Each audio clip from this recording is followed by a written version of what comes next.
Hello बच्चों, मेरा नाम है अंशुल गुप्ता और आज हम एक नया टॉपिक शुरू कर रहे हैं which is called work energy and power. तो work energy and power class 11th का टॉपिक है और बहुत ही इजी है, एकदम स्ट्रेट फॉरवर्ड है। बस एक चीज़ आपको समझनी है कि रियल लाइफ में और फिज़िक्स में वर्क की डेफिनेशन थोड़ी सी डिफरेंट है। आप रियल लाइफ में जब बोलते हो कि मैंने बहुत काम किया, मैंने ऐसे लिखा, मैंने पढ़ाई करी, मैंने बर्तन साफ़ किए, आपने घर में हेल्प करी पेरेंट्स की, किसी कुछ भी काम किया, तो रियल लाइफ का वर्क डन और फिज़िक्स का वर्क डन थोड़ा अलग तरीके से डिफाइन। ठीक है, फिज़िक्स में वर्क डन हम तभी मानते हैं जब आप कोई फोर्स लगाओ और वो फोर्स किसी ऑब्जेक्ट को, किसी पार्टिकल को, किसी बॉडी को मूव करे। ठीक है, तो रियल लाइफ में वर्क डन कब माना जाता है? जब फोर्स लगे और ऑब्जेक्ट मूव करे। ठीक है, छोटी क्लासेस में कई लोगों ने इसकी डेफिनेशन पढ़ी होगी। छोटी क्लासेस में पढ़ाते हैं कि work is defined as force into displacement. तो क्लास 9 तक के लिए ये डेफिनेशन ओके है, क्योंकि हम वेक्टर्स की बात नहीं करते और डायरेक्शन हमारे लिए ज़्यादा मैटर नहीं करती। कोई आदमी आगे धक्का दे रहा है तो ऑब्जेक्ट आगे ही मूव करता है, ये अंडरस्टूड जैसा होता है। लेकिन बड़ी क्लासेस में, अब जब आप किस क्लास में आ चुके हो, क्लास 11th में आ चुके हो, तो ये डेफिनेशन काम नहीं करेगी, क्योंकि ये डेफिनेशन में ना ये जो फोर्स और डिस्प्लेसमेंट है ये एक्चुअली वेक्टर क्वांटिटीज है और ये जो वर्क है ये स्केलर क्वांटिटी है। फोर्स की डायरेक्शन होती है, डिस्प्लेसमेंट की डायरेक्शन होती है, पर वर्क की डायरेक्शन नहीं होती। किसी आदमी ने कितनी मेहनत करी हम ये नहीं बता सकते किस डायरेक्शन में मेहनत की। ओके, तो वर्क की कोई डायरेक्शन नहीं होती, इसलिए यहां पर फोर्स और डिस्प्लेसमेंट जो है वो वेक्टर क्वांटिटीज हैं और वर्क जो है वो स्केलर क्वांटिटी है। तो वेक्टर वेक्टर्स के बीच दो तरह का मल्टीप्लिकेशन होता है और यहां पर जो मल्टीप्लिकेशन है वो है dot product. What is the definition of force? What is the definition of work? Work is dot product of force vector and displacement vector. किसका डिस्प्लेसमेंट? जिस पॉइंट पर फोर्स लग रहा है उस पॉइंट का डिस्प्लेसमेंट। ठीक है, जहां पर फोर्स लग रहा है और फोर्स ने ऑब्जेक्ट को मूव किया, बॉडी को मूव किया, पार्टिकल को मूव किया, तो ये डिस्प्लेसमेंट किसका लेना है? Displacement of point of application of force. तो तुम सोचोगे कि सिंपल जो पहले डेफिनेशन थी उसमें क्या प्रॉब्लम है, ये डॉट प्रोडक्ट लगाने की क्या जरूरत थी? तो उस चीज को समझने के लिए एक सिंपल सा एग्जाम्पल सोचो। इनफैक्ट दो अलग अलग एग्जाम्पल से बताऊंगा मैं कि मान लो आपको इस ब्लॉक को मूव करना है। ये ब्लॉक ग्राउंड पे रखा है और आप चाहते हो कि इसको आगे मूव कर दो। ये रहे आप, ठीक है, ये मैंने आपका डायग्राम बना दिया और आप इस पर फोर्स लगा रहे हो आगे की तरफ F1। Who is this? This is you, जो भी इस वीडियो को देख रहे हो। ठीक है, तो दिस इज यू और आपने इस ब्लॉक पर आगे की तरफ फोर्स लगा दिया F1 and this is your friend. ये आपका फ्रेंड है, जो कि आपका बहुत अच्छा फ्रेंड नहीं है, बिकॉज इसने पीछे की तरफ फोर्स लगा दिया F2। और फिर this is your little brother और लिटिल सिस्टर, या जो भी आपकी फैमिली में हो। ये कंप्लीटली यूजलेस है क्योंकि ये डब्बे के ऊपर खड़ा हो गया है और डब्बे को नीचे प्रेस कर रहा है विद अ फोर्स F3। तो अब इस ब्लॉक पर तीन फोर्स लग रहे हैं। आप लगा रहे हो आगे धक्का, दोस्त लगा रहा है पीछे, और आपका भाई या बहन जो कोई भी जो छोटा है फैमिली में वो लगा रहा है नीचे। तीन फोर्सेस, लेकिन तीन तरफ तो डब्बा मूव करेगा नहीं। लेट्स से आप बहुत ही स्ट्रांग हो तो डब्बा किधर मूव करेगा? आगे की तरफ। तो ये डब्बा मूव कर गया यहां से यहां तक। ये हो गई डिस्प्लेसमेंट की डायरेक्शन। एक बार फिर से क्लियर कर दूं, इस बॉक्स पर 3 फोर्सेस थे, आगे की तरफ F1, पीछे की तरफ F2 और नीचे की तरफ F3। इसके अलावा कोई और फोर्स है तो अभी हमें उससे कोई मतलब नहीं है, हमें 3 फोर्सेस दिख रहे हैं और हमें क्या करना है, इन 3 की वजह से डिस्प्लेसमेंट हुआ, हमें फाइंड आउट करना है कि किसने क्या वर्क डन किया। तो सबसे पहले हम work done by force F1, W1 लिख रहा हूं उसको मैं, ये किसका वर्क डन है, योर वर्क डन, आपने कितना वर्क किया। उसके बाद हमें देखना है आपका जो फ्रेंड है उसने कितना वर्क किया, W2, और सबसे लास्ट में आपका ब्रदर या सिस्टर या जो भी मान रहे हो, सिबलिंग, ठीक है, उसका वर्क डन। तो अब आप सोचो ये डिस्प्लेसमेंट F1, F2 और F3 में से किसने कॉज किया, किसने डब्बे को मूव किया, F1 ने किया, F2 ने किया या F3 ने किया। तो आई थिंक तुम भी बोलोगे सर इस मोशन का रिस्पॉन्सिबल तो F1 ही लगता है हमको, F1 ने ही डब्बे को मूव किया, F3 का कोई कंट्रीब्यूशन नहीं है और F2 तो रोकने की कोशिश कर रहा है। तो वर्क डन बाय F1 कैसा आना चाहिए, पॉजिटिव। समझ में आई बात, वर्क डन बाय F1 कैसा आना चाहिए, पॉजिटिव। ओके, F2 ने क्या किया सर, F2 ने तो इस मोशन को होने से रोकने की कोशिश करी, तो उसका कंट्रीब्यूशन पॉजिटिव नहीं है, उसका कंट्रीब्यूशन नेगेटिव है। ओके, उसने तो इस मोशन को होने से रोकने की कोशिश करी, तो पॉजिटिव तो नहीं है सर, उसका कंट्रीब्यूशन तो हमें नेगेटिव लेना चाहिए। और उसके बाद F3, ये तुम्हारा भाई या तुम्हारी बहन जो भी है, डब्बे के ऊपर खड़ी, इसका कोई रोल नहीं है, इसको कोई मतलब नहीं है डब्बा आगे जा रहा है या पीछे जा रही है, वो तो ऊपर खड़ी है बस। ओके, तो इस पूरे मोशन में इसका कोई रोल नहीं है, और अगर इसका कोई रोल नहीं है तो इसका वर्क डन क्या होना चाहिए, 0। ओके, निल, 0 होना चाहिए। तो फिर ये रिजल्ट अगर हम फोर्स इनटू डिस्प्लेसमेंट करते तो नहीं आता ना, सिर्फ फोर्स इनटू डिस्प्लेसमेंट से ये रिजल्ट नहीं आएगा, कहीं पॉजिटिव, कहीं नेगेटिव, कहीं 0। तो इसीलिए वर्क को प्रॉपरली कैसे डिफाइन किया गया, F dot displacement, simply terms में लिखूं तो F डॉट S।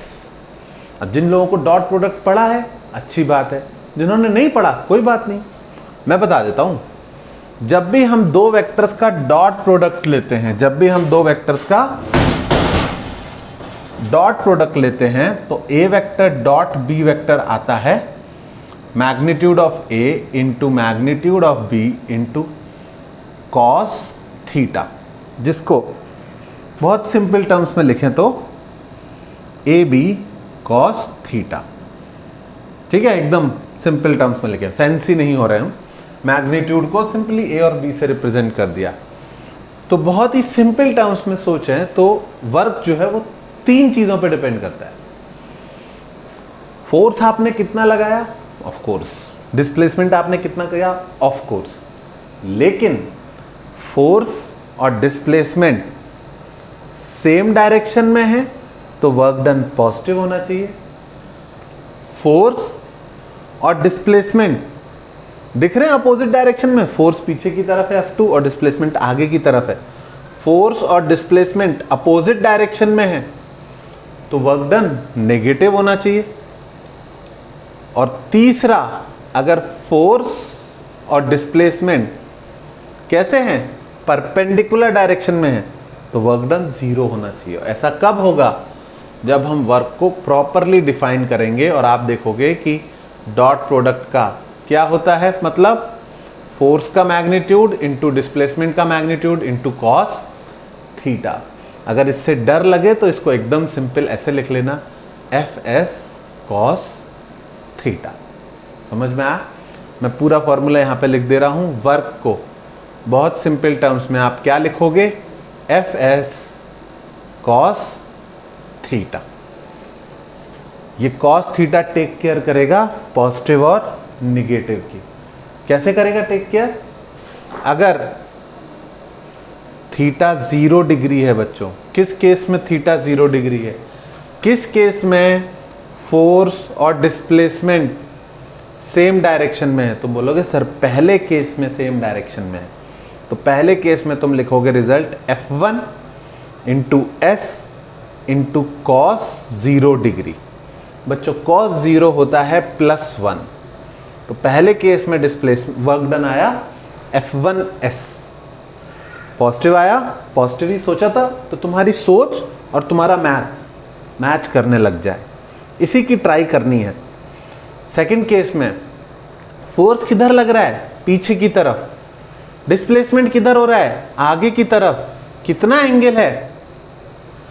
F2 और डिस्प्लेसमेंट में कितना एंगल है? देखो 180 डिग्री। तो सेकेंड केस में force into displacement into cos 180 degree. बच्चों कॉस 180 होता है -1, तो सेकेंड केस में वर्क डन निगेटिव आ गया। और थर्ड केस में F3 इंटू एस, इस नीचे की तरफ जो फोर्स लग रहा है F3 और आगे की तरफ जो डिस्प्लेसमेंट है S, इनके बीच कितना एंगल है? 90 डिग्रीज। तो कितना आ गया? F3S cos 90 degree. बच्चों cos 90 होता है 0। अगर किसी भी वजह से आपको cos 0, cos 180 और cos 90 की वैल्यू नहीं पता है तो परेशान नहीं हो। कई लोगों को नहीं पता होती, पता होती भी है तो यूज़ नहीं करते, तो भूल जाते हैं। लेकिन इस पॉइंट पे आपको इसका यूज़ चाहिए, तो ट्रिग्नोमेट्री रिवाइज करो अगर आपके पास नोट्स हैं। नहीं है तो एक ट्रिग्नोमेट्री की शायद 1 घंटे की वीडियो मैंने डाली हुई है बेसिक मैथमेटिक्स वाले पोर्शन में, आप उसको देख सकते हो। उसको देख ही लेना अगर ट्रिग्नोमेट्री नहीं आता है तो, क्योंकि ट्रिग्नोमेट्री तो काफ़ी ज़्यादा काम आएगा। ठीक है, अभी नहीं देखना चाह रहे तो लिख के रख लो कि ट्रिग्नोमेट्री रिवाइज करनी है। तो मैंने ये बताया कि ये थीटा जो है, ये थीटा अगर 0 डिग्री हुआ तो वर्क डन क्या आ जाएगा? Fs cos 0 डिग्री यानी +Fs। ओके, अगर ये थीटा 90 डिग्री हुआ तो वर्क डन कितना आ जाएगा? Fs cos 90, और cos 90 कितना होता है? 0। ओके, और तीसरा क्या लिखा है? अगर ये थीटा 180 डिग्री हो गया तो कितना आएगा? Fs cos 180 यानी -Fs। तो इस तरफ फॉर्मूले लिख रहा हूं और इस तरफ मैं उसको एक सिचुएशन बना के, एक एग्जाम्पल बना के एक्सप्लेन कर रहा हूं। ठीक है, आप सिर्फ ये पार्ट लिख के छोड़ सकते हो, पर अगर वो समझ में आ रहा है तो उसको जरूर लिखना। एक लास्ट और तरीके से समझा सकते हैं, एक और एग्जाम्पल ले सकते हैं।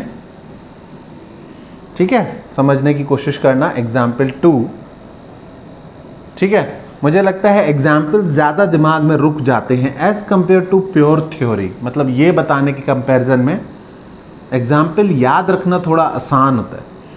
तो लेट्स से मैं एक चीज़, एक ब्लॉक है और उसको आगे की तरफ पुल कर रहा हूँ, लेकिन मैंने फोर्स लगाया हुआ है थीटा डिग्री पर।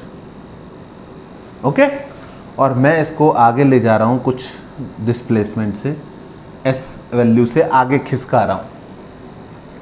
तो अब अगर मैं आपको बोलूं कि ये जो फोर्स है इसके मैं 2 कंपोनेंट कर सकता हूं। अगर फोर्स एक्स एक्सिस के साथ थीटा एंगल पर है तो मैं इसके 2 कंपोनेंट कर सकता हूं। जब भी बच्चों किसी फोर्स के कंपोनेंट कर रहे हो तो कंपोनेंट आएंगे आगे की तरफ। बेस हमेशा होता है F cos थीटा, और ऊपर की तरफ यानी परपेंडिकुलर हमेशा होता है F sin थीटा। जब आपने कंपोनेंट बना दिए तो ओरिजिनल वाले को मिटा दो। अब तुम मिटा तो सकते नहीं, तुम पेन से कर रहे हो, तो उसे सर्कल मार दो और उसको भूल जाओ। ये जो फोर्स अकेले कर रहा था, ये दोनों कंपोनेंट मिलके वही काम करेंगे। Is that clear? तो आपको कभी भी किसी वेक्टर को और उसके कंपोनेंट को एक साथ नहीं देखना है। या तो आप वेक्टर को देखो या फिर उसके कंपोनेंट्स को देखो। समझ में आया? अब आप मुझे बताओ, खुद से सोचो कि जब ये आगे गया तो फोर्स के किस कंपोनेंट ने ब्लॉक को आगे खिसकाया? एफ कॉस थीटा ने या एफ साइन थीटा ने? इसको आगे कौन लेके गया, एफ कॉस थीटा या एफ साइन थीटा? तो आई थिंक अंदर से आवाज आनी चाहिए तुम्हारे कि सर इसको आगे ले जाने का वर्क मानो ना मानो एफ कॉस थीटा ने ही किया है। तो जो फोर्स इनटू डिस्प्लेसमेंट करते हैं उसमें एफ की जगह क्या आना चाहिए? F cos theta. तो वंस अगेन वर्क का फॉर्मूला क्या निकला? F S cos theta. हम उसको कैसे याद रखेंगे? F vector dot S vector. Dot product नहीं आता करना तो घबराने की जरूरत नहीं है, डॉट प्रोडक्ट वाली वीडियो अलग से 15-20 मिनट की बनाई हुई है, उसको जाके देख लेना। दो चीजें हो गई, एक ट्रिग्नोमेट्री और एक डॉट प्रोडक्ट। ठीक है, तो कोशिश करूंगा समझाता रहूं कि अगर तुम्हें प्रॉब्लम आ रही है तो क्यों आ रही है। अगर तुम्हें प्रॉब्लम आ रही है तो तुम्हें डॉट प्रोडक्ट करना नहीं आता, इसमें भी सिखाऊंगा, लेकिन एक अलग से भी वीडियो उस पर बना रखी है। ओके ओके बच्चों, इसको नोट डाउन करो, फिर हम आगे बढ़ते हैं।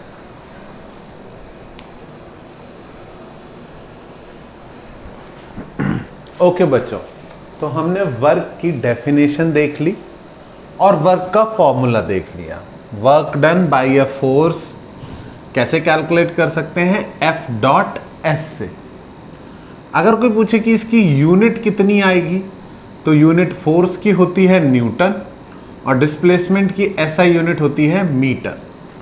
तो इसकी यूनिट होनी चाहिए न्यूटन मीटर, लेकिन इसको एक नई यूनिट हमने नाम दिया है विच इज जूल। तो अगर 1 न्यूटन का फोर्स 1 मीटर किसी ऑब्जेक्ट को मूव करता है तो कितना वर्क करता है? 1 जूल। Is that clear? कुछ लोगों को शायद ये पता होगा कि एनर्जी की यूनिट भी जूल होती है, तो वो इसलिए कि एनर्जी और वर्क एक दूसरे में कन्वर्ट हो सकते हैं। Technically energy is capacity to do work. आप कितना वर्क कर सकते हो, आपकी कैपेसिटी, वो किस पर डिपेंड करेगा कि आपके पास कितनी एनर्जी है। तो उसकी बात हम बाद में करेंगे, अभी तो हम वर्क की बात करें। वर्क की एसआई यूनिट क्या रहेगी? Joule.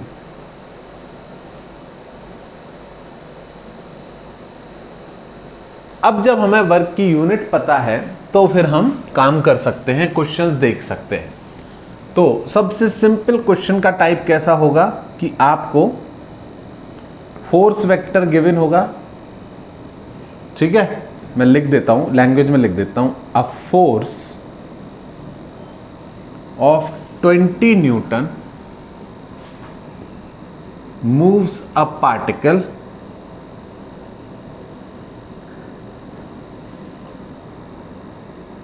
by a displacement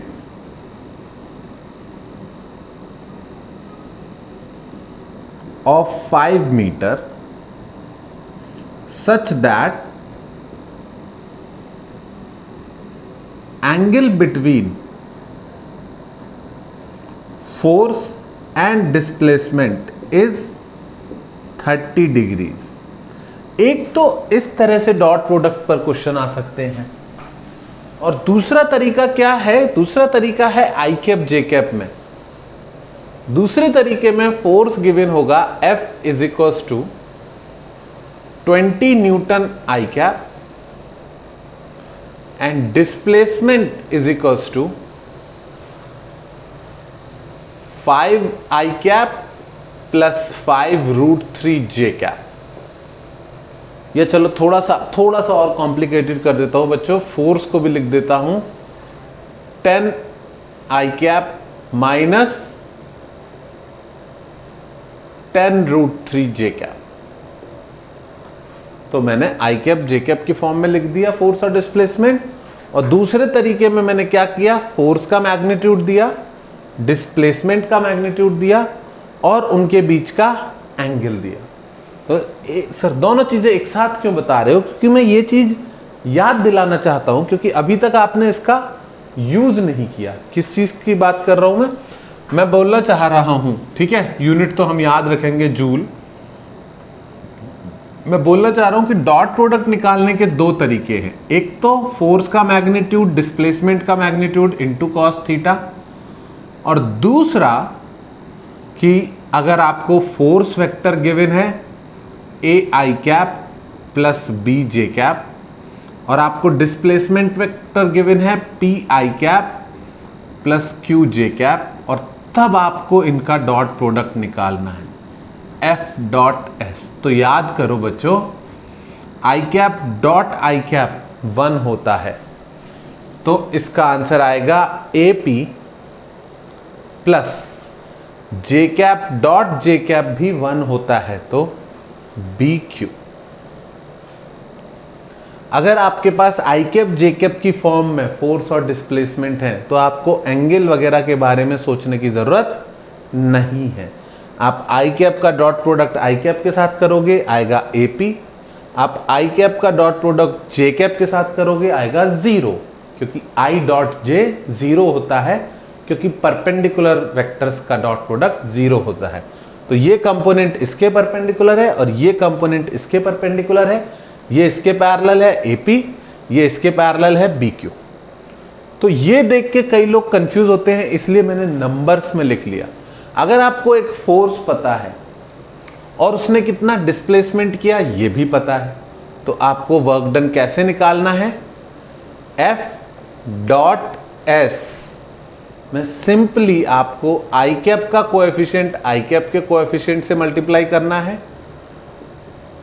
plus J cap का कोएफिशिएंट जे कैप के कोएफिशिएंट से मल्टीप्लाई करना है। अगर वो नेगेटिव है तो नेगेटिव ही लेना है, और अगर वो पॉजिटिव है तो पॉजिटिव ही लेना है। एंड देन यू गेट 10 5 जा 50 माइनस 10 5 जा 50 और √3 इंटू √3 3। कितना आया 50 माइनस 150 कितना आया -100 जूल। इस केस में वर्क डन कितना आया -100 जूल।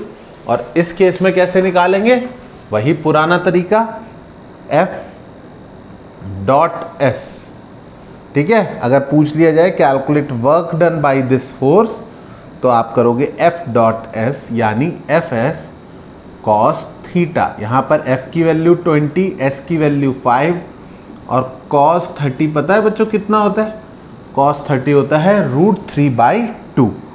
तो 100 इंटू √3/2 हुआ 50√3 जूल। तो बच्चों डॉट प्रोडक्ट में दो ही तरह के क्वेश्चन बन सकते हैं। फोर्स अगर कांस्टेंट है तो या तो force I cap J cap में दिया होगा, या फिर फोर्स का मैग्नीट्यूड डिस्प्लेसमेंट का मैग्नीट्यूड और एंगल गिवन होगा।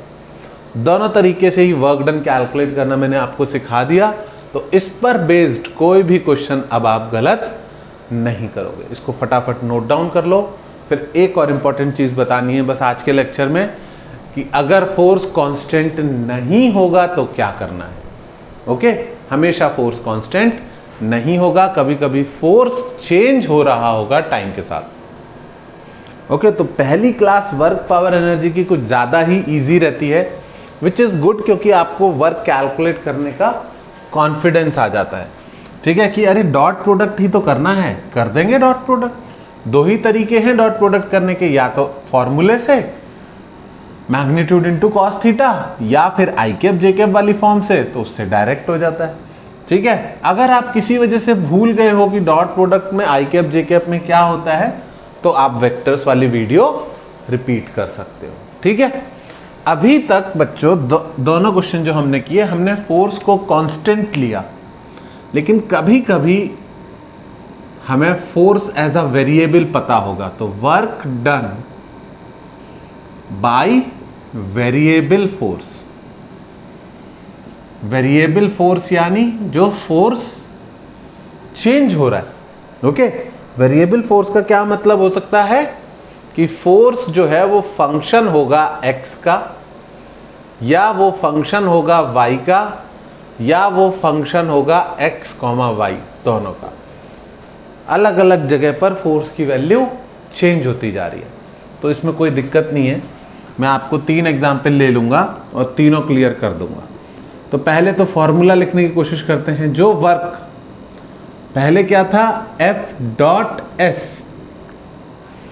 अब हमें वो वर्क डन हर एक पार्ट के लिए, हर एक डिस्प्लेसमेंट के छोटे छोटे पोर्शन के लिए अलग अलग कैलकुलेट करना चाहिए, क्योंकि हर डिस्प्लेसमेंट के टाइम फोर्स की वैल्यू चेंज हो रही है, और फिर वो सारे अलग अलग मोमेंट के वर्क डन्स को ऐड करना चाहिए।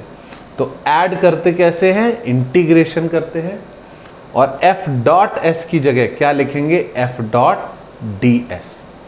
तो क्या चेंज हो गया, अगर फोर्स कांस्टेंट है या एवरेज फोर्स की वैल्यू पता है तो F.S, अगर फोर्स कैसा है, कांस्टेंट, और अगर फोर्स वेरिएबल है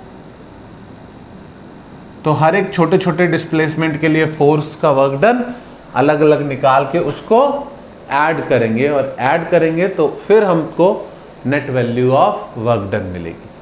ठीक है, तो इसको हम लिख सकते हैं फोर्स का x component i cap plus force का y component j cap dot, बच्चों ds वेक्टर को हम लिख सकते हैं x डायरेक्शन का डिस्प्लेसमेंट यानी change in x coordinate i cap plus y direction का डिस्प्लेसमेंट यानी change in y coordinate j cap. और जब हम डॉट प्रोडक्ट करेंगे तो तुम देखोगे कि ये तो बहुत ही सिंप्लीफाई बन गया। F x डायरेक्शन का force into dx plus y direction का फोर्स इंटू dy। और बेस्ट पार्ट क्या है कि ज्यादातर क्वेश्चन में फोर्स या तो x डायरेक्शन में होगा या y डायरेक्शन में होगा, दोनों में हो तो कर लेंगे 2 इंटीग्रेशन, पर ज्यादातर फोर्स होगा ही एक डायरेक्शन में। और आपका सिंपली क्या बनेगा, इसकी जगह सिंपली आपका फॉर्मूला बनेगा F.dx का इंटीग्रेशन, जो कई टीचर्स डायरेक्ट सिखाते हैं और अच्छी बात भी है। कॉम्प्लिकेट चीज़ क्यों सिखाना जब डायरेक्ट चीज़ 90% जगह यूज हो रही है। मैं बाकी के 10% भी कवर करने की कोशिश करता हूँ, या फिर F.dy का इंटीग्रेशन। अब हमें डॉट लगाने की ज़रूरत नहीं है, ये इसका कंपोनेंट था, ये इसका कंपोनेंट था, अब ये सिर्फ वैल्यूज़ हैं और डॉट प्रोडक्ट हम भूल सकते हैं। अगर x डायरेक्शन का फोर्स पता है तो आपको F.dx का इंटीग्रेशन करना है, अगर फोर्स सिर्फ y डायरेक्शन में है तो आपको F.dy का इंटीग्रेशन करना है। ठीक है, इससे पहले कि तुम और कंफ्यूज हो, बोले सर 10% के चक्कर में बाकी 90% को कंफ्यूज कर रहे हो, तो मैं एक सिंपल सा एग्जांपल ले लेता हूँ। फोर्स जो है वो उसकी वैल्यू 20 या 30 या 50 नहीं है, उसकी वैल्यू है 20 प्लस एक्स क्यूब। ये क्या हो गया, ये एक फोर्स है जो x के साथ चेंज होता जाएगा। ये समझ में आता है तुमको, x इक्वल टू 0 पर फोर्स की वैल्यू 0 होगी, पर x इक्वल टू 1 पर 1 का क्यूब होता है 1, फोर्स की वैल्यू 21 होगी। सॉरी, x इक्वल टू 0 पर फोर्स की वैल्यू 20 होगी और x इक्वल टू 1 पर फोर्स की वैल्यू 21 होगी। x इक्वल टू 2 पर 2 का क्यूब होता है 8 प्लस 20, फोर्स की वैल्यू 28 होगी। तो x की अलग अलग वैल्यूज पर फोर्स की वैल्यू चेंज होती जाएगी। तो ऐसे में अगर मैं पूछा calculate work done by this force,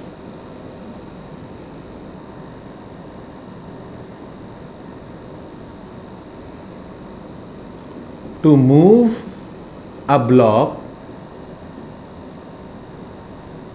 from x equal to 5 to x equal to 10, x equal to 5 से x इक्वल टू 10 तक एक पार्टिकल को इसने मूव किया, इसका वर्क डन निकालिए।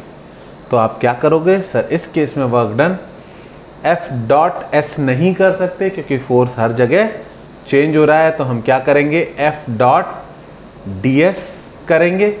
लेकिन आपका फोर्स भी x डायरेक्शन में है, तो फिर हम इसको सिंपली क्या लिख लेंगे, F.dx का इंटीग्रेशन। F की क्या वैल्यू है, F की वैल्यू है, यहीं पे लिख दूं,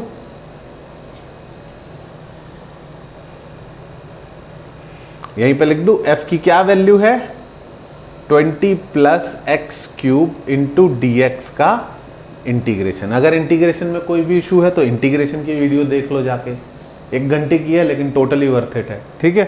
तो 20 plus x cube into D x का इंटीग्रेशन, जब इसको इंटीग्रेट करेंगे, यहीं पे कर देता हूँ इससे पहले कि कोई कंफ्यूज हो, तो 20 का इंटीग्रेशन आएगा 20x। अगर कोई कांस्टेंट अकेले है तो इसका इंटीग्रेशन होगा कांस्टेंट इंटू एक्स। अगर x क्यूब का इंटीग्रेशन करने जाओगे तो वो आएगा x की पावर 4/4। अगर कोई polynomial function x cube x square तो पावर 1 से बढ़ जाती है और उसी पावर से डिवाइड हो जाता है। तो आई नो कि इस सिंगल पॉइंट पे बहुत सारे बच्चे इंटरेस्ट खो देते हैं। हमसे नहीं होगा बच्चों, तुमसे ही होगा, तुम्हारे जैसे स्टूडेंट्स ही करते हैं। बस क्या दिक्कत होती है कि पता नहीं होता अब क्या करें।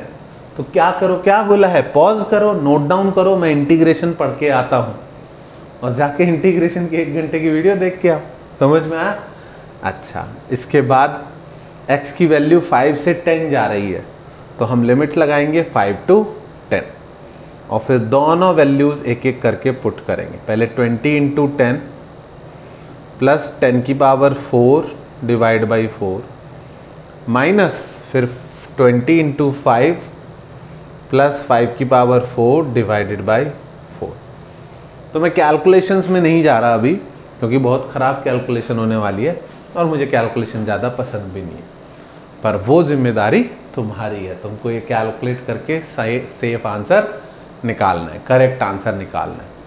मेरा काम क्या था, ये समझाना कि अगर फोर्स एक वेरिएबल ऑफ एक्स आया तो घबराना बिल्कुल भी नहीं है, आप आराम से मैनेज कर सकते हो, ठीक है। फिर भी टू मेक श्योर मैं एक और एग्जाम्पल लेना चाह रहा हूं, तो प्लीज नोट इट डाउन ताकि मैं एक और क्वेश्चन सॉल्व करा सकूं, ठीक है। पॉज करके नोट कर लिया तुमने, एक और एग्जाम्पल नोट करा दो। अगर तुम नोट नहीं कर रहे हो तो ये सब तुम कल भूल जाओगे, ठीक है, उसकी गारंटी है। उसके बाद वर्क, ठीक है। लेट्स से एक और एग्जाम्पल है, a force is given as X square I cap plus Y J cap. Calculate work required to move a particle from 0,0 to 3,4। इस कोऑर्डिनेट से इस कोऑर्डिनेट पर ले जाने में कितना वर्क करना पड़ेगा। तो वेक्टर्स देख के बिल्कुल नहीं घबराना है, ठीक है, वेक्टर्स देख के बिल्कुल भी नहीं घबराना है। बस क्या याद रखना है कि वर्क डन का जो फॉर्मूला होता है एफ डॉट डी एस में, ठीक है, एफ डॉट डी एस में वर्क डन का जो फॉर्मूला है, एफ की वैल्यू हम लिख सकते हैं जो भी दी है x square I cap plus Y J cap, और ds वेक्टर को जिससे हमें डॉट लेना है उसको क्या लिख सकते हैं, dx आई कैप प्लस dy जे कैप। और इसको बिना डरे ओपन कर दो, ये हो जाएगा X square D X plus Y D Y. क्या किया मैंने, आई कैप के टर्म मल्टीप्लाई कर दिए, जे कैप के टर्म मल्टीप्लाई कर दिए और आई कैप जे कैप को हटा दिया। ये दोनों वेक्टर्स हैं पर रिजल्ट कैसा आएगा, स्केलर। तो यहाँ पर आई कैप जे कैप लगाया तो गड़बड़ हो जाएगा, ठीक है, आंसर मैच नहीं करेगा। अब इसको इंटीग्रेट करेंगे, एक्स स्क्वायर का इंटीग्रेशन एक्स क्यूब बाई 3, कहाँ से कहाँ तक, 0 से 3, देख लो x 0 से 3 जा रहा है, प्लस वाई डी वाई का इंटीग्रेशन वाई स्क्वायर बाई 2, कहाँ से कहाँ तक, 0 to 4, और इसको आगे कर लो तो वो हो जाएगा 27 माइनस 0 बाई 3, पहले 3 को डाला, माइनस लगा के फिर 0 को डाला, प्लस 4 स्क्वायर माइनस 4 स्क्वायर कितना होता है, 16 माइनस 0 अपॉन 2, कितना आ गया, 9 प्लस 8, बच्चों 17 जूल आंसर आ गया। आया समझ में? तो वर्क कैलकुलेट करना आता है आपको कौन कौन से केस में, constant force, constant displacement angle दिया हो, constant force I cap J cap के टर्म्स में दिया हो, और variable force as a function of X या as a function of X and Y दोनों दिया हो। आज के लिए इतना ही। वर्क की बात यहाँ पर ख़त्म तो नहीं हुई, ठीक है, अभी बहुत सारे कोर्सेज और बचे हैं, लेकिन नेक्स्ट क्लास में हम सिर्फ वर्क नहीं पढ़ेंगे, हम पढ़ेंगे पहले एनर्जी के बारे में। ओके, और उसके बाद आता है वर्क और एनर्जी कैसे एक दूसरे में कन्वर्ट होते हैं, और वही सबसे इंपॉर्टेंट पार्ट है इस चैप्टर का, जिसको बोलते हैं वर्क एनर्जी थ्योरम। आगे के चैप्टर्स में वर्क एनर्जी थ्योरम हमेशा काम आती रहेगी। ओके बच्चों, बेस्ट ऑफ लक, देखते रहो वीडियोस, पढ़ते रहो।